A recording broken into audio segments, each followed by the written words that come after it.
नमो अरिहंताणम, नमो सिद्धाणम, नमो आर्याणम, नमो उपजायणम, नमो लोये सवसानम। ओंकार बिंदु संयुक्तम नित्यं ध्यायन्ति योगिनः कामदं मोक्षदं चैव ओंकाराय नमो नमः। मंगलम भगवान वीरो मंगलम गौतमो गणी मंगलम कुंद कुंदार्यो जैन धर्मोस्तु मंगलम सर्वमंगल मांगल्यम सर्वकल्याणकारकम प्रधानम सर्वधर्माणम जैनम जयतु शासनम। नमो तीर्थनायक ने, नमो ओंकार नाद ने, ओंकार संगर्यो जैने, नमो ते कुंद कुंदने। अहो उपकार जिन वर्णो कुंदनो ध्वनि दिव्यनो, जिन कुंद ध्वनि आप्या अहो ते गुरु कहाननो। मंगलमय मंगल करण वीतराग विज्ञान, नमो ताहि जाते भय अरहंतादि महान। करि मंगल करियो महा ग्रंथ करण के काज, जाते मिले समाज सब पावे निज पद राज। मिथ्या भाव अभाव ते जो प्रगटे निज भाव, सो जयवंत रहो सदा यही मोक्ष उपाव। सो निज भाव सदा सुखद अपनो करो प्रकाश, जो बहुविधि भव दुखन के करिए सत्यानाश। मोक्ष मार्ग प्रकाशक ग्रंथ पूज्य गुरुदेव श्री कांजी स्वामी के प्रवचन, भाग 4, पेज 333। निमित्त अपेक्षा सम्यक्त्व के भेद का कथन है। तो उसमें आज्ञा, मार्ग, उपदेश और सूत्र, ये 4 बातें आ गई। आज्ञा सम्यक्त्व मतलब आज्ञा पहले मानी फिर सम्यक दर्शन हुआ, मार्ग के अवलोकन से हुआ, या भगवान के उपदेश से मतलब तीर्थंकर चक्रवर्ती के जो श्लाघा पुरुषों का चरित्र वर्णन से हुआ, या सूत्र पढ़कर मुनियों का सूत्र जो पढ़े, शास्त्र पढ़कर उससे हुआ, मुनियों का आचरण देखकर उससे सम्यक्त हुआ। अब बीज सम्यक्त क्या कह रहे हैं? भगवान ने आत्मा के परिणामों का स्वरूप कहा है। क्या कहा? गुरुदेव श्री बीज सम्यक्तों को समझाने के लिए कितना खुलासा अंदर से करते हैं। देखो, आत्मा के परिणामों का स्वरूप कहा है, उसका विचार करने से आत्मा का भान होता है, उसको धर्म कहते हैं। देखो क्या कहा, क्या कहने, आत्मा के परिणाम और उसके परिणामों का विचार करें तो आत्मा की समझ होना, उसका नाम धर्म। अब ये बीज का क्या? बीज जो गणित ज्ञान को कारण, बीज मतलब जो मैथमेटिक्स गणित ज्ञान को कारण, उसके द्वारा दर्शन मोह के अनुपम उपशम के बल से दुष्कर है जानने की गति जिसकी, ऐसा पदार्थों का समूह उसकी हुई उपलब्धि, अर्थात श्रद्धान रूप परिणति जिसके, ऐसा जो कर्णानुयोग का ज्ञानी भव्य उसके बीज दृष्टि होती है, वह बीज सम्यक्त्व है। देखो क्या कहा, क्या कह रहे हैं? सूत्र में चरणानुयोग लिया था, उपदेश में प्रथमानुयोग लिया था, मार्ग में भगवान के मार्ग का अवलोकन करना लिया था, और भगवान की आज्ञा मानना लिया था। अब बीज में कर्णानुयोग का ज्ञानी कर्णानुयोग पढ़ करके, कर्णानुयोग के माध्यम से, कर्णानुयोग में जो मुख्य बातें भगवान के वचन, जैसा भगवान ने जाना वैसा वचन आया, भगवान की वाणी में जैसा आया वो एकदम सत्य बात, उस सत्य बात को समझकर अपने स्वरूप का श्रद्धान कर ले। गणित कैलकुलेशन सारा, द्वीप समुद्र, कहाँ कहाँ क्या, कहाँ स्वर्ग कहाँ नरक, इन सब बातों को पढ़ करके अंदर में, अरे ये मेरा स्वरूप नहीं, मैं कहाँ कहाँ भटका। कर्णानुयोग का ज्ञान करना शुभ भाव है, गुरुदेव श्री देखो करणान योग के निमित्त से हुआ क्या ना, तो करणान योग का ज्ञान करना शुभ भाव है, उसके कारण संकित नहीं होता। क्या कह रहे हैं? करणान योग का ज्ञान करना शुभ भाव है, उसके कारण संकित नहीं होता। आत्मा अखंडानंद है, उसका भान होने में करणान योग का निमित्त बताते हैं। देखो क्या कह रहे हैं, मूल चीज तो आत्मा के लक्ष्य पूर्वक जिन आगम का अभ्यास करे और आत्मा में अपनापन आ जाए, तत्वार्थ प्रधान मूल है। ये बात पंडित जी शुरू से कह रहे हैं। ये बाहर में निमित्त अपेक्षा कथन है कि करणान योग का अभ्यास करते हुए तत्व का निर्णय कर ले, स्वरूप में लीनता हो जाए, आत्मा का अनुभव हो जाए। देखो करणान योग का ज्ञान करना शुभ भाव है, उसके कारण संकित नहीं होता। आत्मा अखंडानंद है, आत्मा में आनंद में खंड नहीं पड़ता। आनंद जो प्रकट हुआ वो कंटिन्यू रहता है, उसकी समझ हो जाए, और जिसमें से आनंद का खजाना निकलता है, आनंद का रस भरा हुआ है, आनंद का सागर है, उसकी समझ होने पर करणान योग का निमित्त बताते हैं। सम्यक दर्शन तो आत्मा अखंडानंद है, उसकी समझ होना वही है। यदि स्वभाव का भान करे तो करणान योग का ज्ञान निमित्त कहलाता है। बस ख्याल में है बात। तो मूल प्रयोजनभूत बात तो अपने आत्मा को समझना है, अपना कल्याण करना है, अपने में परिवर्तन करना है।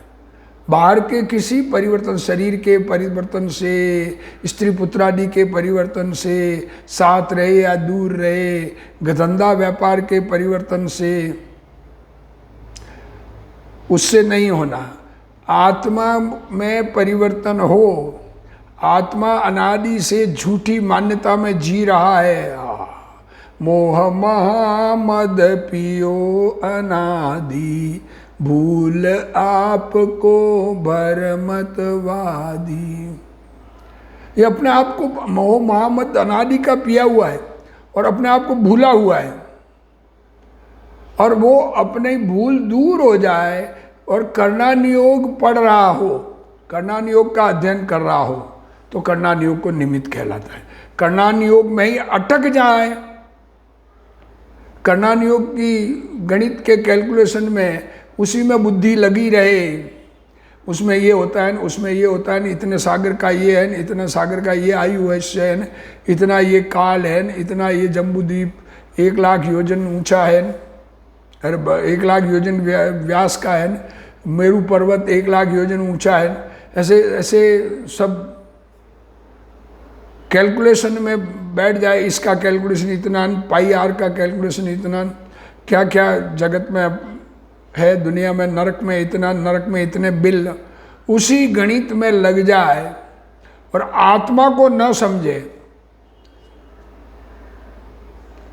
आत्मा के समझने का जिज्ञासा नहीं, रुचि नहीं, तो करणान योग पढ़ने से आत्मा का भान नहीं होता। संकित होने के पूर्व करण के सूक्ष्म विचार चलते हों, करण कौन से? परिणामों के भी, आत्मा के भाव ऐसे ऐसे भावों से कौन से गुणस्थान में कैसे भाव होते हैं, उसके विचार चलते हों, तो करणान योग के विचार से संकित हुआ, ऐसा कहा जाता है। राग एक समय की दशा है। राग में जीवन एक समय की दशा है, कर्म के अनेक प्रकार है, ऐसे विचार चलते हैं। उन विचारों को फेर कर स्वभाव सन्मुख होवे तो बीज सम्यक्त्व हुआ जानना। क्या कहे? निमित्त अपेक्षा कथन है। निमित्त से कार्य नहीं होता, ये बात समझना। पर कार्य होते वक्त जो पदार्थ सामने निमित्त था उसका कथन किया जाता है। अब छठा देखो, सूक्ष्म संक्षेप सम्यक्त्व, शॉर्ट में सुनकर भगवान के समो शरण में देखो क्या कह रहे हैं गुरुदेव श्री। अरे कितना क्षोभम, कितनी समझ।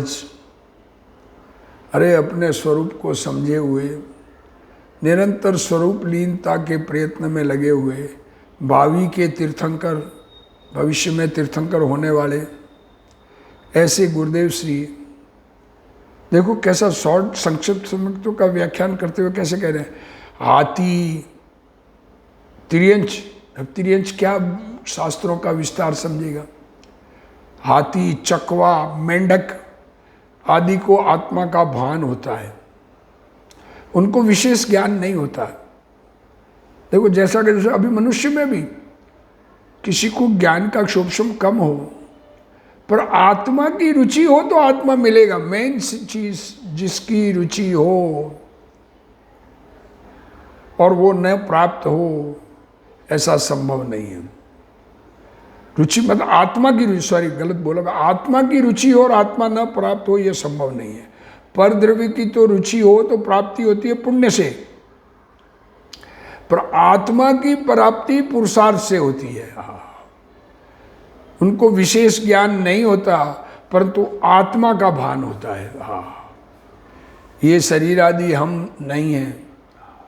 अरे ये शरीर वर्तमान में, ये मैं नहीं हूं, इसका मैं करता नहीं हूं, इसको मैं मेंटेन नहीं कर सकता।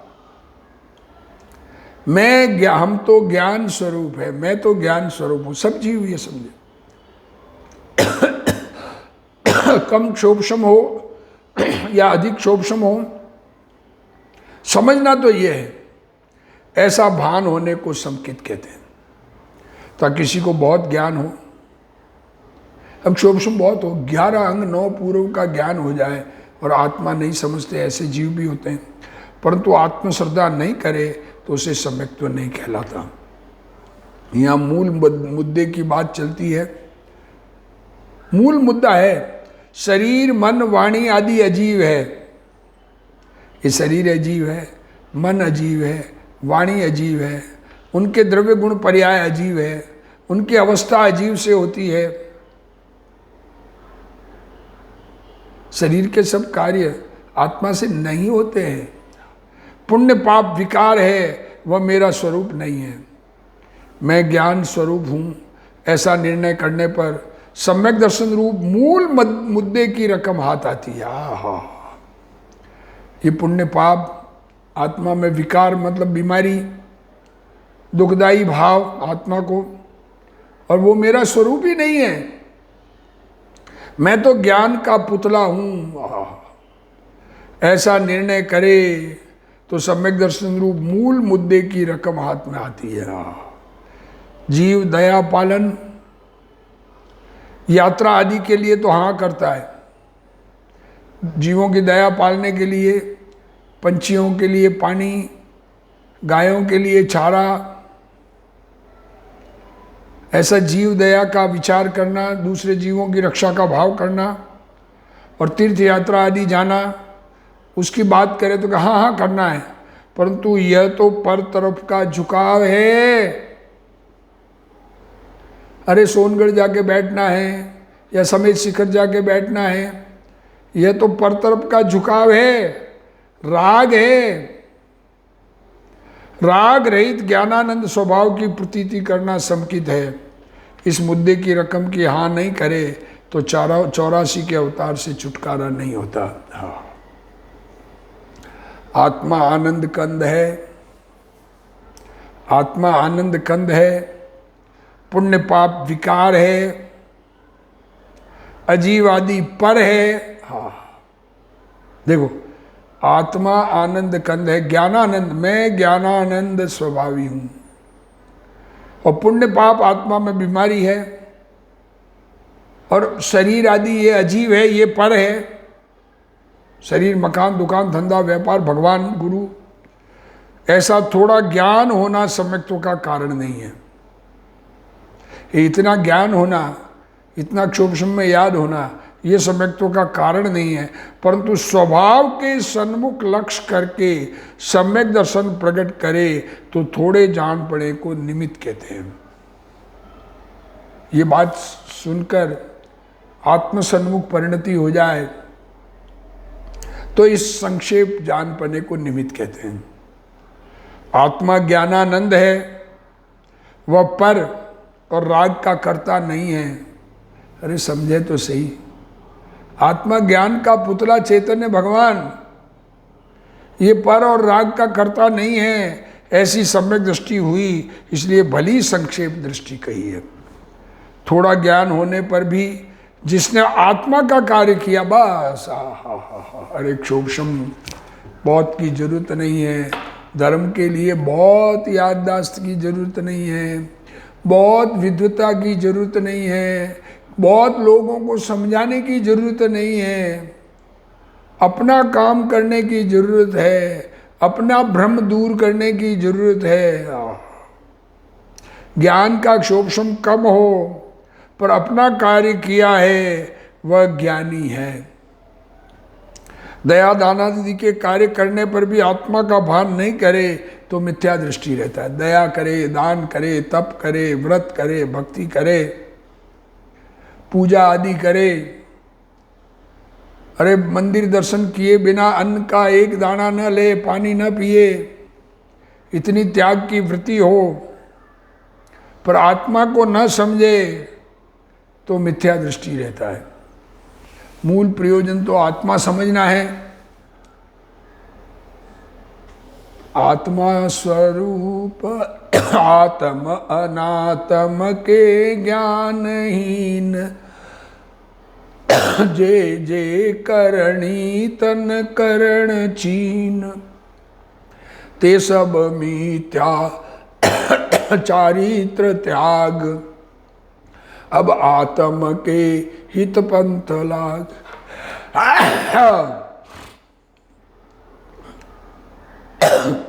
तो प्रश्न है, शास्त्रों में आता है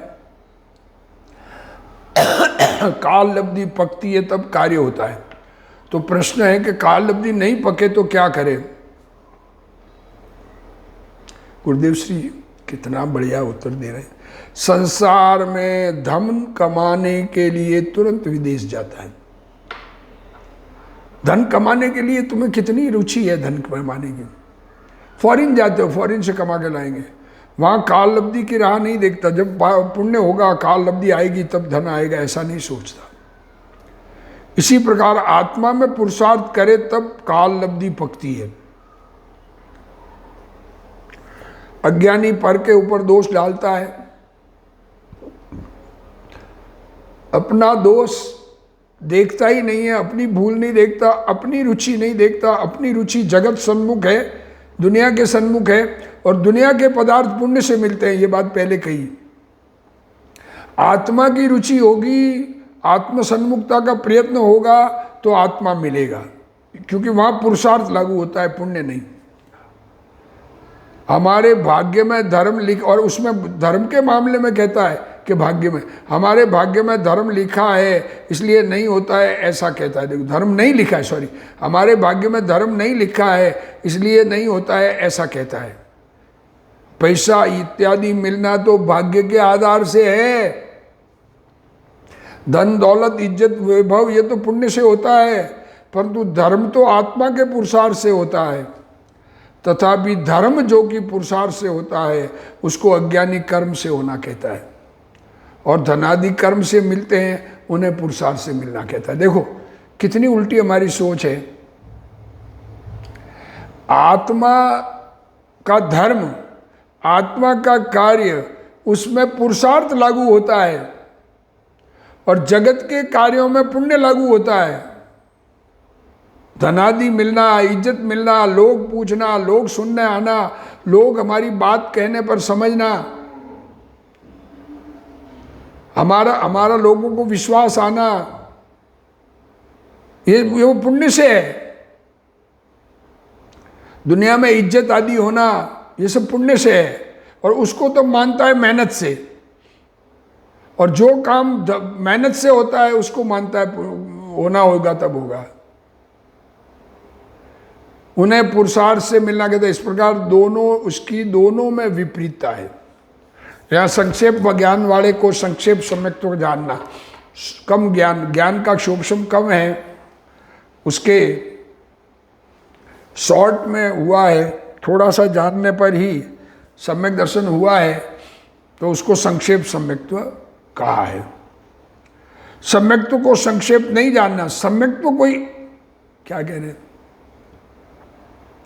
सम्यक्त्व तो एक ही प्रकार का है, उसमें कम ज्यादा होता ही नहीं है, उसको संक्षेप नहीं जानना। परंतु संक्षेप ज्ञान का आरोप सम्यक्त्व पर किया है। ज्ञान में जानकारी कम, क्षोभशम कम, और आत्मा का अनुभव हो जाए। बहुत पानी होने पर भी लकड़ी गिरती है, तिरती है, और कम पानी होने पर भी लोहा डूबता है। देखो क्या कहा, पानी बहुत बड़ा तालाब भरा हो तो भी लकड़ी उस पे तैरेगी और लोहा डूबेगा। कम पानी होगा तो भी लकड़ी तैरेगी और लोहा डूबता है, क्योंकि वैसा स्वभाव है। इसी प्रकार आत्मा का स्वभाव तैरने का है। हा क्या कह रहे हैं, आत्मा का स्वभाव है कि अपने स्वरूप का आश्रय करे तो शुद्ध हो जाए, राग आदि से रहित हो जाए। शिवभूति मुनि का मारुष मातुस, इतने शब्द उनके गुरु ने कहे थे। क्या कहा था? मारुष मातुस। गुरु ने कहा तुझे याद नहीं रहता, ये याद रखना कि क्रोध नहीं करना, किसी पर प्रेम नहीं करना, किसी से राग द्वेष करना नहीं। तेरा स्वरूप ज्ञान है, जगत की वस्तुएं गेय है। मैं ज्ञान का पुतला हूं और जगत के पदार्थ ज्ञान में आने लायक है, जानने लायक है, परंतु उनको इतने से शब्द भी याद नहीं रहे। ये मारुष मातुस भी याद नहीं रहा, तो भी भाव का भाषण था। ये भाव भाषण की बात कर रहे हैं। ये शरीर जुदा लगना चाहिए। छूटे देहाध्यास तो नहीं करता तू कर्म, नहीं भोगता तू तेहनो एज धर्मनो मर्म। फिर किसी समय एक महिला उड़द के छिलके निकाल रही थी। भाव भाषण था, शरीर जुदा लग रहा था, पर अब शब्द मारुष मातुस याद नहीं रहा। नमोकार मंत्र की बात तो बहुत बड़ी है। छिलके निकाल रही थी दाल में से, दाल के छिलके, या चावल के ऊपर का लाल निकालते हैं। किसी ने उससे पूछा क्या करती हो? उस महिला ने उत्तर दिया कि मैं माल उड़द में से तुस छिलका अलग कर रही हूं। क्या कहा उसने? ये दाल में से, माल मीन्स उड़द, और तुस मीन्स छिलका। मेरे दाल में से छिलका निकाल रही हूं। माल तुस शब्द सुनकर उस पर से भाव भाषण का विशेष दृढ़ीकरण किया। भाव भाषण विशेष, अरे ये जुदा, ये शरीर जुदा, ये मेरा नहीं, मेरा स्वरूप नहीं, मुझसे जुदा। ज्ञान का पुतला चैतन्य भगवान, और ये राग लाल छाल जैसी, नारियल पर लाल है वो राग।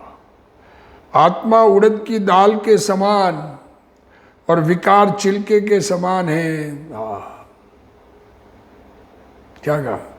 शरीर की बात तो, शरीर तो जुदा है ही। आत्मा उड़द की दाल जैसा, मैं आत्मा, और ये छिलका राग द्वेष भाव, तो मैं वीतरागता का पुतला, ज्ञान का पुतला, चैतन्य पुतला, ज्ञानानंद स्वभावी। दया दान काम क्रोध काले छिलके जैसे हैं। उनसे रहित ज्ञान स्वभाव उड़द की दाल के समान उज्जवल है, ऐसा भान तो था, ऐसी समझ तो थी। शॉर्ट की समझ कह रहे हैं गुरुदेव सिंह ने, शॉर्ट की समझ, तिर्यंच की समझ ज्ञान को, और ये शिवभूति मुनि के ज्ञान को। यदि छिलका उड़द का स्वरूप होवे तो वह अलग नहीं हो सकता। चिल्का और उड़द एक हो तो वो जुदा नहीं हो सकता, उसी प्रकार राग और आत्मा एक हो तो जुदा नहीं हो सकता। है नहीं एक, परंतु ऐसा नहीं है। संक्षेप बुद्धि वाले शिवभूति मुनि भी केवल ज्ञान और मोक्ष को प्राप्त हुए।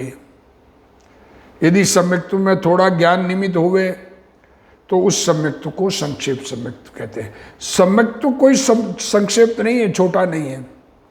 निमित्त क्या था कि ज्ञान का निमित्त शॉर्ट ज्ञान, कम ज्ञान, अल्प ज्ञान। अल्प ज्ञान के निमित्त से भी आत्मा का अनुभव कर लेते हैं। आत्मा का अनुभव कर लिया उसको संक्षेप सम्यक्त्व कहते हैं। किसमें? शॉर्ट ज्ञान वाले जीव ने, कम ज्ञान वाले जीव ने, अल्प ज्ञान वाले जीव ने आत्मा अनुभव करके एकाग्रता कर ली तो उसको संक्षेप सम्यक्त्व कहते हैं। अब विस्तार सम्यक्त्व। कोई जीव भगवान की वाणी सुनकर आत्मा का भान करे, स्वभाव की दृष्टि करे तो वाणी को निमित्त कहते हैं। वो विस्तार सम्यक्त्व है।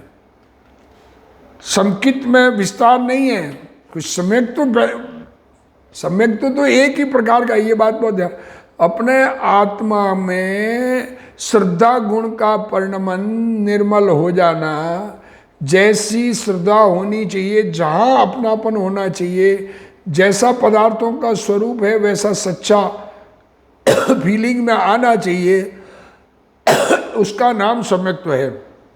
परंतु विस्तार रूप ज्ञान निमित्त है, इसलिए ऐसा कहा है। भगवान की वाणी में द्रव्य गुण पर्याय का स्वरूप इत्यादि बहुत सुना। तीर्थंकर परमात्मा के समो शरण में आगम का ज्ञान किया और सुनकर विचार करता है। अब यहाँ भी वर्तमान में खूब शास्त्र पढ़े और विचार करे तथा स्वसन्मुख होकर अपनी श्रद्धा करता है। देखो विस्तार जानकारी भी सम्यक्त्व में निमित्त हो, कब हो? जब सम्यक्त्व प्रकट करे, इसलिए उसको विस्तार सम्यक्त्व कहते हैं। क्या कह रहे हैं? खूब सारी जानकारी हो और आत्मा का अनुभव करे, उसको विस्तार सम्यक्त्व कहते हैं। ज्ञान में कितना जाना है? कम जानना, अधिक जानना। अब देखो अर्थ सम्यक्त्व, मास्तुस शब्द शास्त्र का नहीं है, तो भी उसके निमित्त से सम्यक दर्शन हो। क्या कह रहे? आगम का कोई शब्द नहीं है, पर सुनकर शरीर जुदा मैं जुदा, अथवा नारियल शब्द सुने, वह शब्द शास्त्र का शब्द नहीं है होने पर भी उस पर से भाव भाषण हो कि इसकी जटा पर है। नारियल के ऊपर जटा, ये तो शरीर मकान दुकान जैसा है। हाँ, कर्म काचली के समान है, वो उसकी काचली कड़क वाला हिस्सा वो कर्म है। कर्म वैसे होते हैं, क्या करें, परद्रव्य जटा जैसे, काचली कर्म जैसी, कर्म कर्माण वर्गणा के कर्म काचली जैसे, और पुण्य पाप के भाव लाल चिलके के समान, वो चिपका हुआ है ना, तो आत्मा में हो रहे हैं पुण्य पाप के भाव। तथा आनंद कंद भगवान आत्मा भिन्न है। सफेद गोले के समान है, इस तरह विचार करके सम्यक दर्शन प्रकट करे तो उसको अर्थ संकित कहते हैं। विचार किया, शास्त्र पढ़ा, उसका विचार हुआ। एक खाली शास्त्र नहीं पढ़ा, नारियल उसका विचार करके, या तुषमास जैसे शिवभूति मुनि का, पहले ज्ञानी के पास से वाणी तो सुनी होना चाहिए। अब ये गुरुदेव श्री क्या कह रहे हैं? अरे तिर्यंच भी सम्यक तो प्राप्त करता है तो पूर्व भाव में शास्त्र अभ्यास, जिन वाणी का अभ्यास, भगवान की वाणी सुनी हुई है। तो पहले वाणी, ज्ञानी के पास से वाणी तो सुनी होना चाहिए, परंतु उस समय सम्यक्त्व नहीं हुआ, और फिर श्रीफल आदि शब्द सुनकर विचार करे कि मैं चैतन्य कंद हूँ, और उस समय उसकी प्रतीति करे, तो वह अर्थ सम्यक्त्व है। इसका और स्वाध्याय हम करेंगे, अभी समय पूरा हुआ। जिनवाणी स्तुति। हे जिनवाणी भारती, तोई जपूं दिन रैन, जो तेरा शरणा गए, सो पावे सुख चैन। जा वाणी के ज्ञान ते, सूझे लोकालोक, सो वाणी मस्तक नमो, सदा देत हूँ ढोक। जिनवाणी मात की जय।